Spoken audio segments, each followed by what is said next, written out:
Мурда бизде болгону 75 адам эмес беле, 90 адам эмес беле. Кантип биз 120 болуп кеттик.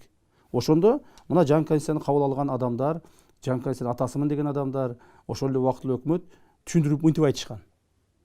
120 адам болсо буларды сатып ала албайт. 120 адам болсо коррупция аз болот. 120 адам болсо булар ар түрдүү ойлорду айтышат дагы, мамлекетибиз жакшы өнүгөт деп айтышкан. Чыныгы парламенттик башкаруу болот деген. Эмне болду азыр? Эмне болду?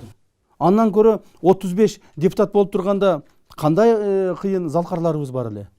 70 депутат болуп турганда кандай кыйын саясатчыларыбыз бар эле. 120 депутат болгондон кийин бардыгынын оозу балык болду го. 120 депутат болгондон кийин бардыгы ошол өкмөттүн байлыгын, кем байлыктарын, элдин канын соргонго өтүштү го. Ошондуктан мен ойлойт элем, биздин кичинекей мамлекетибизге чакан гана парламент керек.